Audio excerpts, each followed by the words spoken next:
Prisoner B3087 by Alan Gratz. Plaszow concentration camp, 1942 to 1943. Chapter 9. The Nazis snatched me up one day when I was at work. I was still working at the tailor shop in Krakow, hoping that would save me from the deportations, but my work there ended up being the reason I was taken. The tailor shop at Plaszow, a nearby labor camp, needed more workers, we were told. So we were taken. I had known this day would come. In the days and weeks after my parents were deported, the rest of my family had gone too. Uncle Moshe had disappeared while on a work detail. Uncle Abraham and Aunt Fela were pulled from their home in a deportation. Cousins Salah, Dawid, and their 2 boys were in line for bread. Aunt Gisela and little Zitka went for a voluntary selection in Zagadi Square in hopes that the Nazis meant what they said about resettlement. By the summer of 1942, only I remained. The sole member of my family left in the Krakow ghetto. I thought I'd be ready for it when they took me away, but I wasn't. They loaded us into a truck, and all the horror stories I'd heard suddenly became real to me. Were the Nazis lying to us? Were we going to die? Were we really being taken into the woods to be shot? I panicked, looking for a way out of the truck, out of Plaszow, out of this nightmare that had already swallowed my parents and everyone I loved. But just outside the truck were Nazis with machine guns. They didn't even have to point them at me for the message to be clear. It was either go where this truck was taking me, or die here in the streets of Krakow. I had sworn to myself I would survive, so I made the choice that kept me alive, if only for the moment, and took a seat on the truck. The women I worked with begged to be able to tell their families back in the ghetto goodbye, to tell them where they were being taken. But the Nazis didn't listen. They just poked them with their rifles and threatened to shoot them if they didn't get in the truck. The women sobbed the whole way to Plaszow, but I didn't. I was gripped by fear, but I wasn't sad to leave the ghetto. All my family were gone, and I had no more possessions of any value. There was nothing left for me there. The truck did, after all, take us to Plaszow. It was a labor camp just a few kilometers outside Krakow. The truck stopped just outside the camp's gate, where more Jews were being unloaded from trucks. I didn't know where the others had come from. Krakow? One of the villages outside the city. Somewhere else? Some of them carried suitcases and bags. Others, like us, had nothing. "Schnell! Schnell!" a German soldier barked at me. Quickly, quickly. He struck me in the back with the butt of his rifle, and I stumbled forward into the dirt. I scraped the skin off my palms, trying to catch myself, but that was nothing compared to the screaming pain in my shoulder. I got to my feet and brushed the grit from my bleeding hands as we were herded inside. Plaszow was a series of long, low buildings, separated by dirt roads and surrounded by barbed wire. The few other men and I were separated from the women.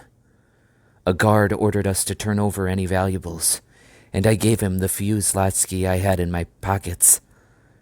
After that, we were ordered to take off our clothes. Reluctantly, I removed my dirty, too-short shirt and pants and added them to a pile. Another soldier gave me a pair of wooden shoes and a blue and gray striped prisoner uniform made out of a thick canvas material. I put them on and held my arms out to look at myself in my new clothes. Now I am officially a prisoner, I thought. I almost laughed. In truth, I had been a prisoner since the Nazis walled off the Krakow ghetto. But now I finally looked the part.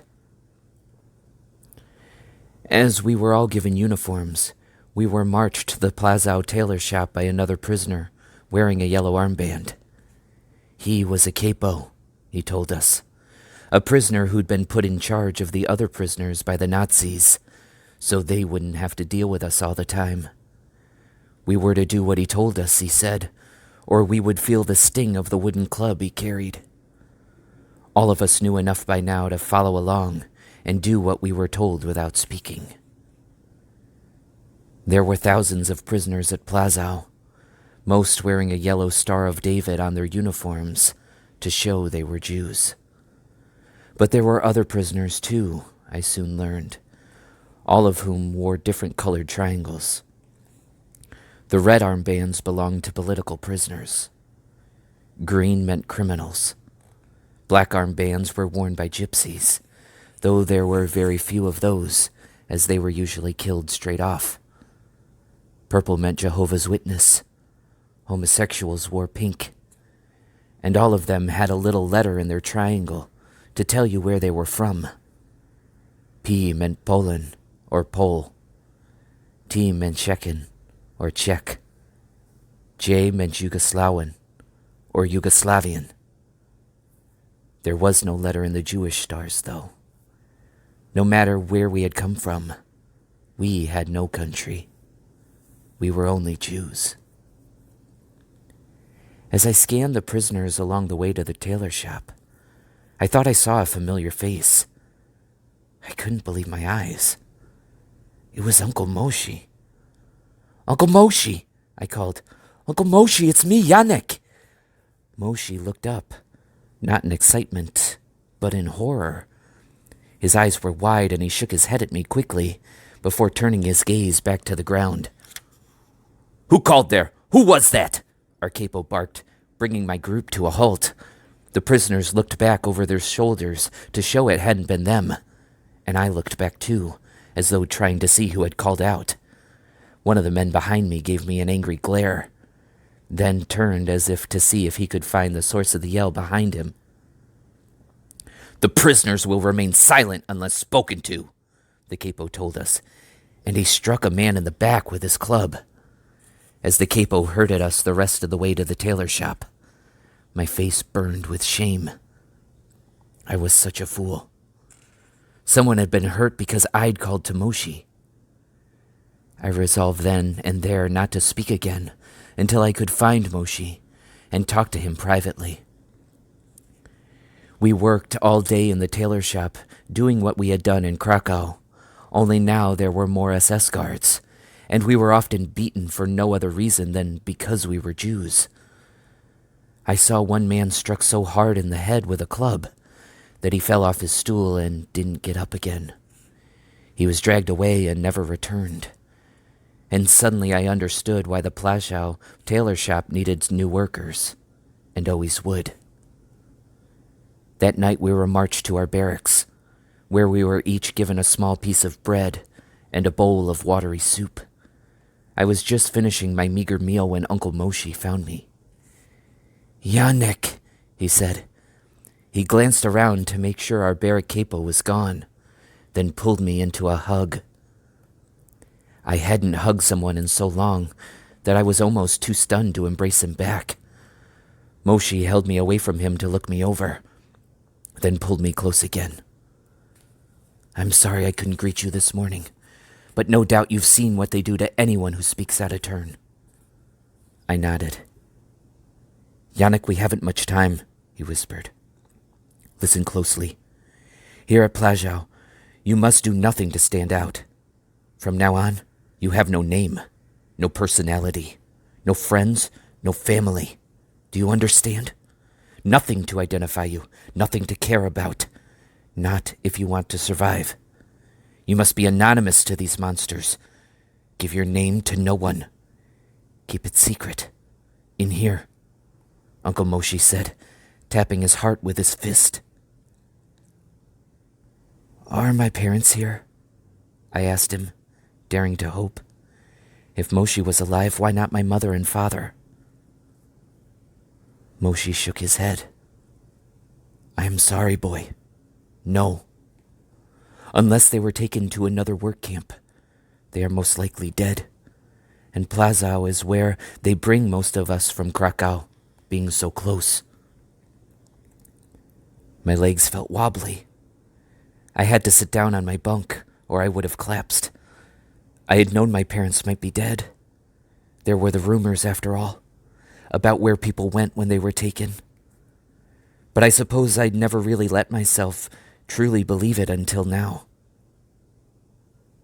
I didn't try to stop the tears that filled my eyes and coursed down my cheeks. Moshe sat beside me and put a hand on my knee. But you are alive, boy. There is a blessing in that. You're the only other one of us to survive. I suddenly realized what Moshe was saying.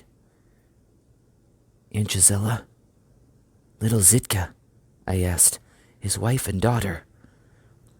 Moshe's own eyes teared up, and he quickly wiped them with the backs of his hands. Dead, he said. They could not work, so the Nazis shot them. I asked about my other uncles and cousins, and Moshe shook his head. You and I are the only ones left. You must show them you can work, boy, so you can keep living. I have a job in the tailor shop, I said, sniffling. Good. Good. Any job you can do outside the camp will help you avoid Eamon Goeth. Who? The commandant of the camp. Outside, someone shouted. Roll call, Moshe said, and he stood. We must all go and line up to be counted. Remember, you are no one. You have no name. You do not speak. You do not look at them. You do not volunteer for anything. You work, but not so hard they notice you. Gisela, Zitka, your parents Oscar and Mina. They are dead and gone now, Yannick, and we would grieve for them if we could. But we have only one purpose now. Survive.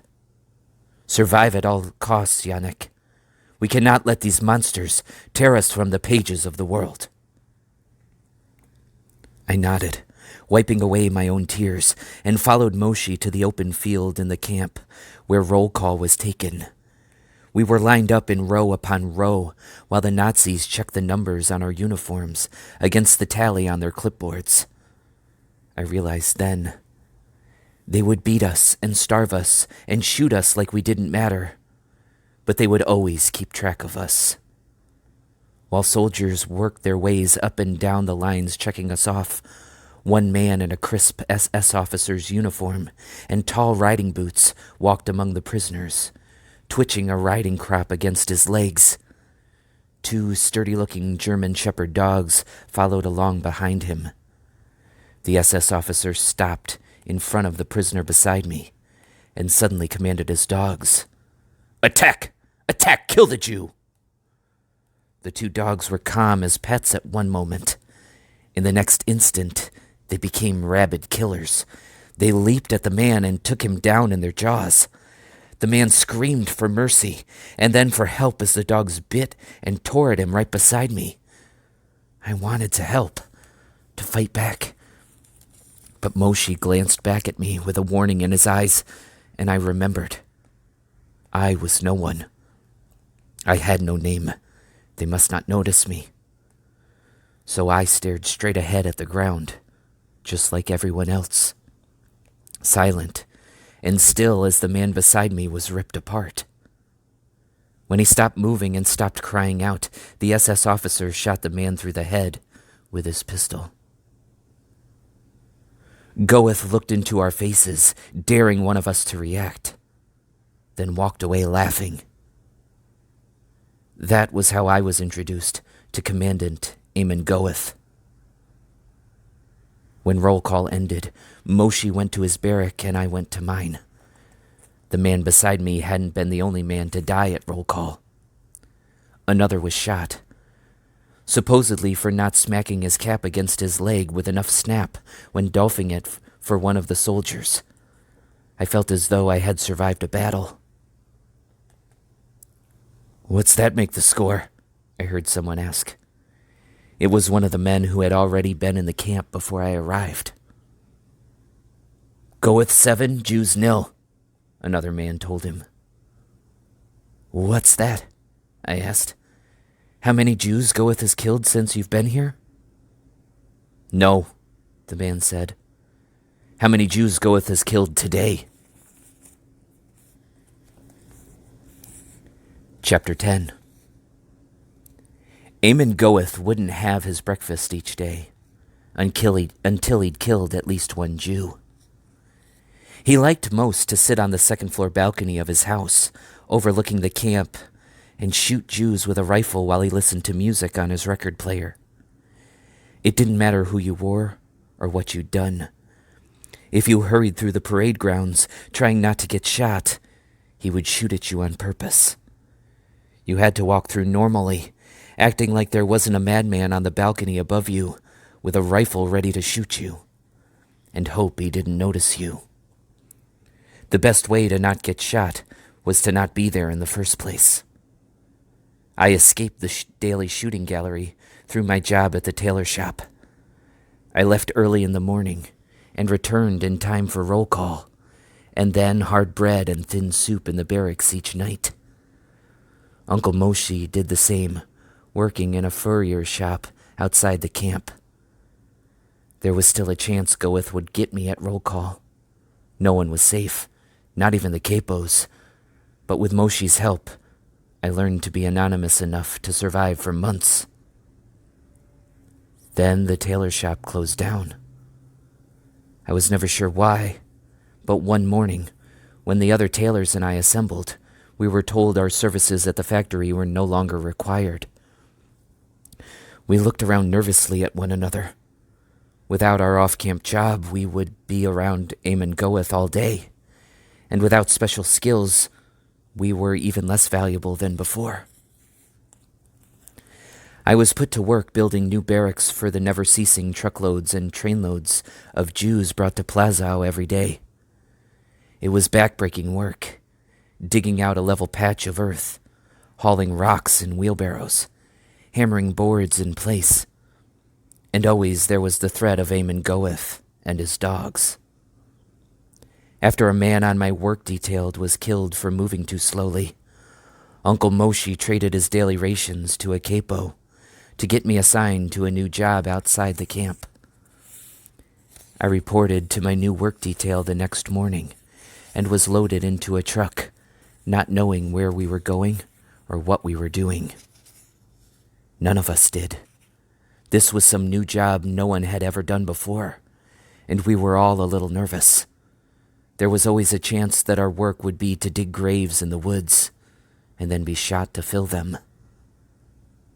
The truck bounced to a stop, and the Nazis ordered us out.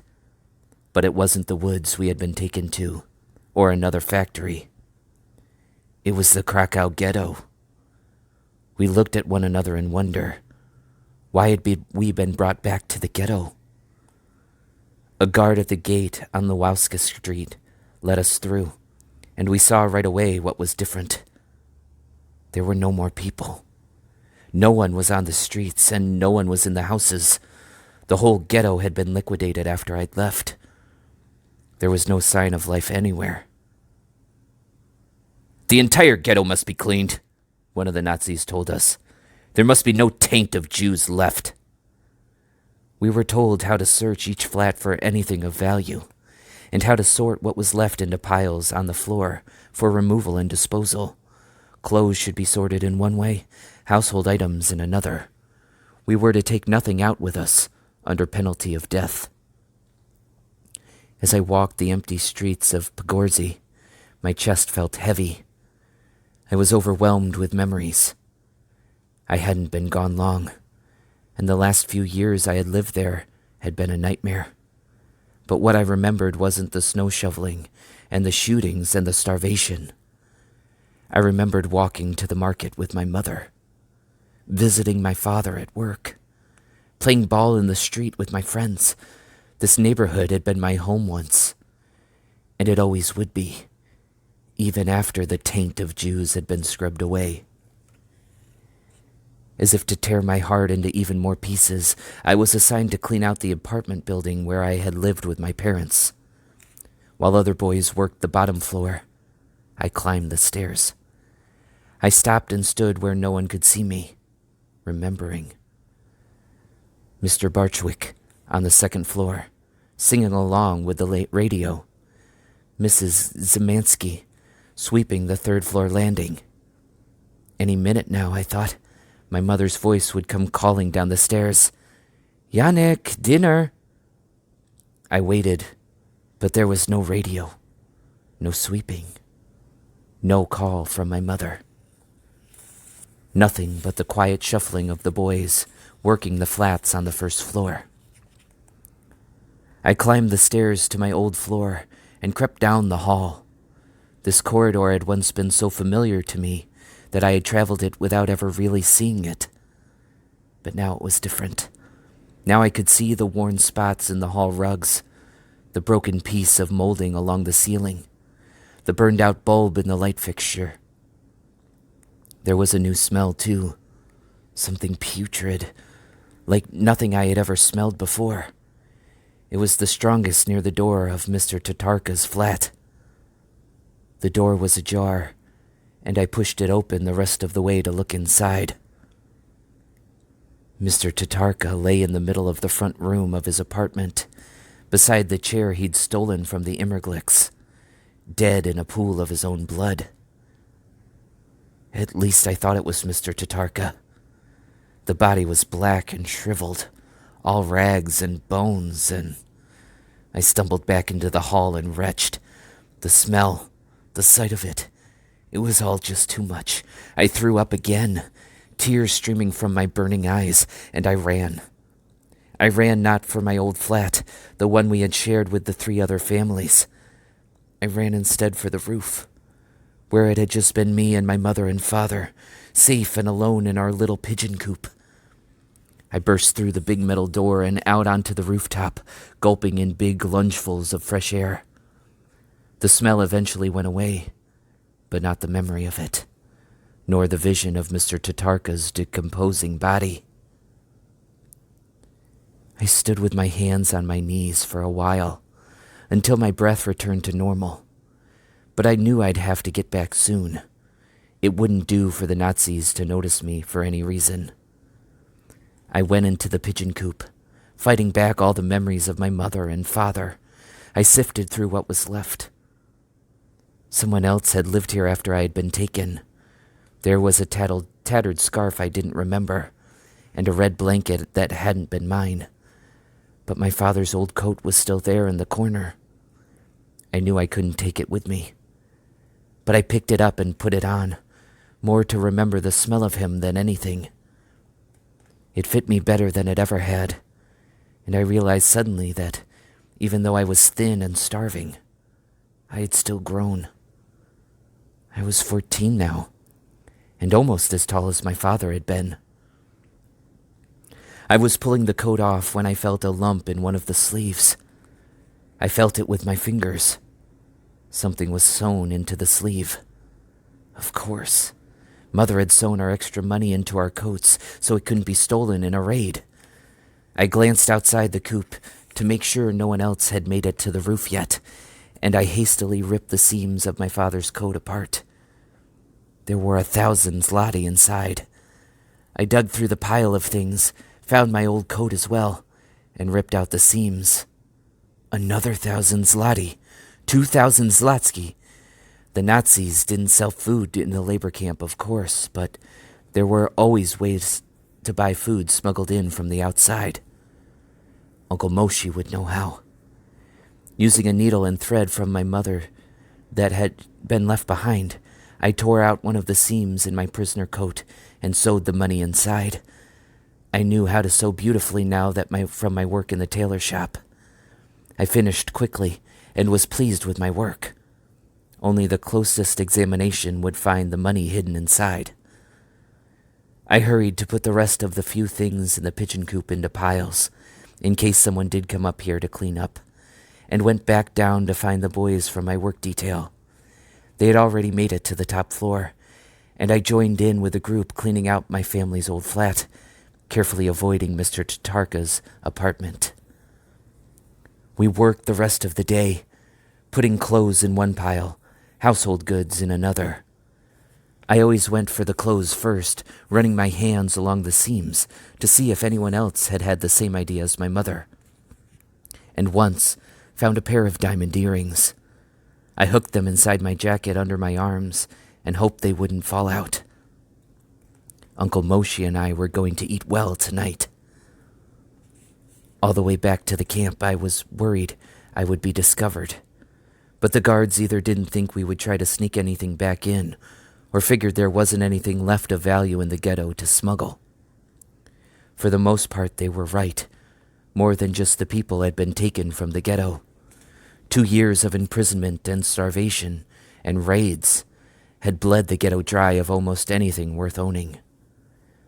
As we assembled for roll call, I whispered for Uncle Moshe to come to my barracks at dinner. I also asked him what the score was. "Go with 19, Jews nil," he whispered back. "It was a good day to get you out of the camp." I nodded. A very good day indeed.